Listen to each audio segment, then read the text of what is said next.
Hi, it's me again, the guy with the black carrying case. But this time around I don't have an Empire army in here, but 3,500 points of Dwarfs. And if you're asking yourself why I'm wearing this, well, I was about to drive to my friend and it became winter by now. Which means that, well, it's cold outside and this is why I'm wearing this hat. And not because I was held hostage by my own hobby for 3 months and haven't had a chance to get a haircut. So the story is, I painted this army in 7 days. And you might be asking, why? Well, let me tell you. I was asked by a friend to paint this army for him, so he commissioned me. And the reason behind that is that between his family and his job, he had to decide between time to play and time to paint an army. And I wanted to help him out, so he can join the fun. Usually I wouldn't accept a commission this big, especially not for a friend. Because then I get bogged down in, oh well, I really need to get down to do this, I don't want to disappoint them, etc. And as he was quite in a pickle, I said yes, because at that point in time, I had a lot of free time. And I thought to myself, oh, that's fine, I can do this in 2 to 3 weeks. Don't worry, you will have your army soon, and you will be playing with us and having a lot of fun. Well, let me tell you, a week later, real life reared its ugly head and I was busy for 2 to 3 months and I barely got time to paint. He was quite nice about it, very patient, occasionally asking, hey, Artie, how's it looking? What about the army? And it made me feel bad. So when I had time again, I sat down and to soothe my conscience, I painted the army in one go over 7 days. And now I'm going to deliver it. See you around. I need to make a friend's day. Well, I thought while I'm driving to my friend, I'd take you with me on that ride. I mean the 3,500 points painting process, not the actual car ride. Anyway, to show you the scale of the project, I lined them all up neatly on my table here. And as you can see, we are not talking about 15 models here. Or just big pieces. No. Here we have 115 stumpens waiting to be painted. And 2 war machines. I also noticed while doing this voiceover that apparently I thought I don't need that much footage of me priming those miniatures. Which was clearly a mistake because I tend to babble on quite a bit. So the scene might switch into the next step, but I will tie it all together, so just bear with me. So as you can see, I started out by priming those miniatures black. Priming those miniatures already cost me the first day. Not a full 24-hour kind of day, but more a painting work day, which translates to how long my back actually tolerates me painting before it tries to rip me apart. So usually about 5 to 6 hours. It takes quite some time priming miniatures correctly, even if you use an airbrush, which means you want to get the black paint into all these nooks and crannies of every miniature. You usually don't want some grey left in those deeper recesses, especially not if you're going to try the slap job technique, like I'm going to do on a bigger project the first time. But let me tell you, if you prime miniatures for 6 hours straight, you get some ideas. Most of them having to do with jumping out of the window. But there was also one useful one. I printed those miniatures. And black resin is available, so I really should try and give printing those miniatures in black a go next time. Back to the painting process though. As you can see, the next step was dry brushing. And if you think this is a step you can just brush over, pun intended, then you are mistaken. It is in fact much harder than it looks if you want to do it right. So the second I knew I would accept this project, I looked into professional guides for dry brushing. And I also gotten myself an expensive dry brush. Which was a great decision because it's a bloody game changer. But why is it so important?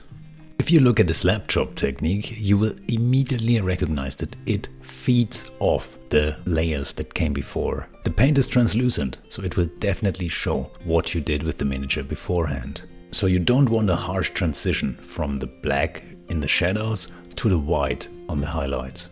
So I made sure that I had a gentle build up with every layer that I dry brushed on, so that the black in the shadows gently faded to a smooth gray all the way up to a white on the upper highlights.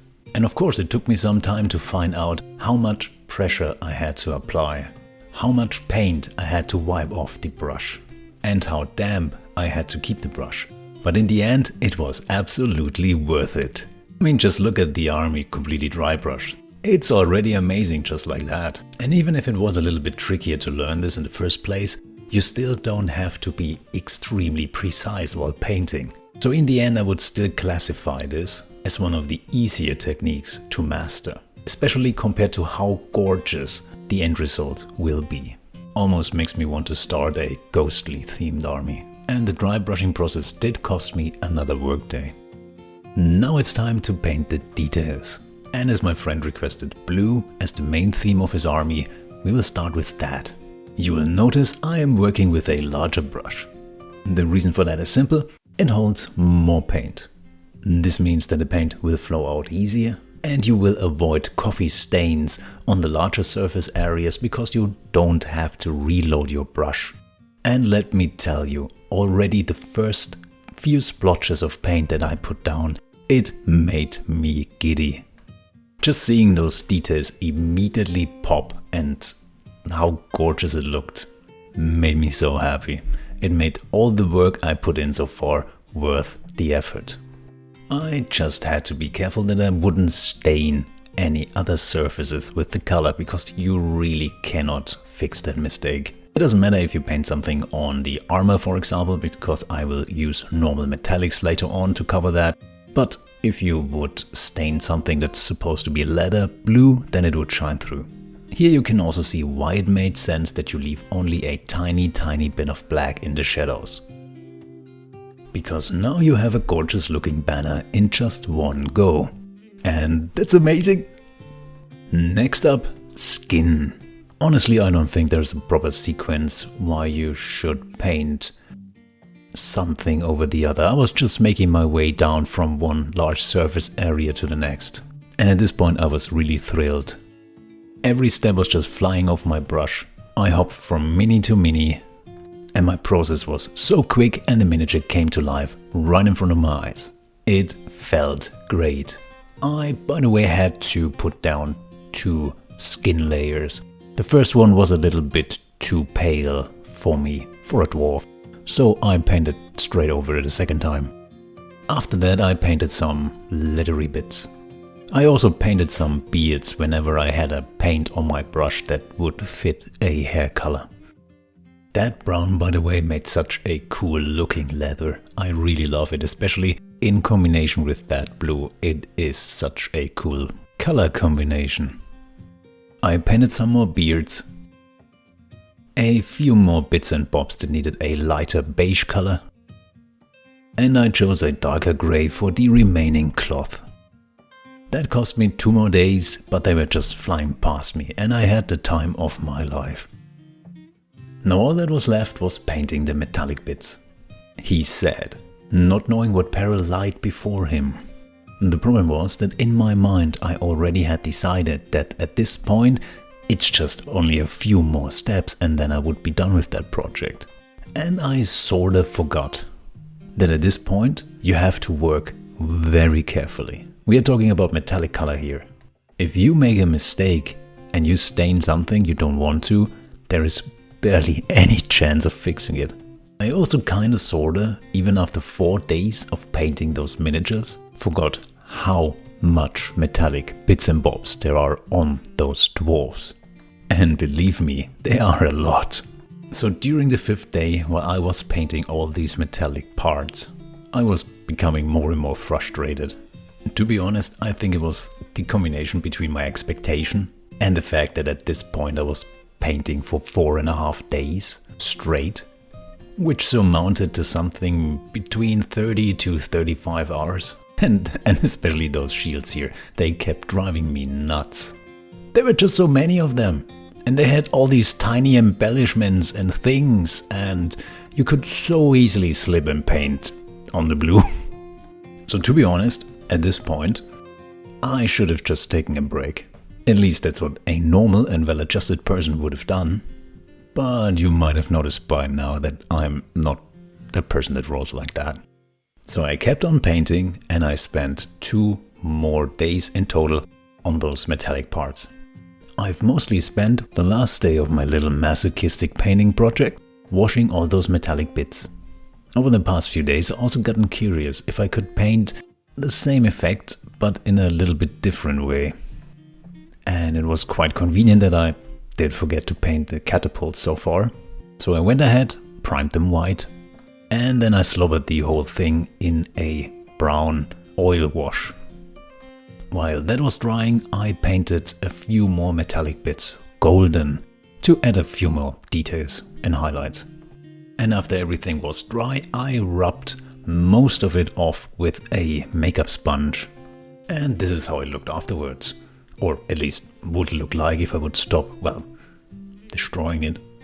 And then I went ahead and painted the whole thing in a beige color. I also did the same thing with the anvil. I then had to paint a few more details. And to be honest, this is not exactly how I wanted the catapult to look in the end. In my mind there was a different effect, but it still looks like a cool stained wood, so in the end it worked out. And to be honest, at this point I was so relieved that I was finally finished with that project. 7 days, 45 hours, and 150 minutes later, this is how it turned out.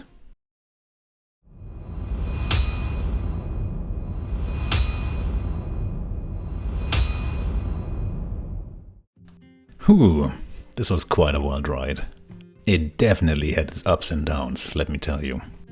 But finally seeing this whole army coming together, it's an incredible feeling. Especially if you think about how fast this army was painted. Would I do it again though? I don't think so. But I know me. I definitely will do this again. Because I'm a maniac. So can I recommend batch painting to you, especially combined with the slab job technique? Yes and no. I know what you're thinking at this point. Well, thank you. This video is pointless. But haha, got you. You watched until this point, so you can watch the last few minutes.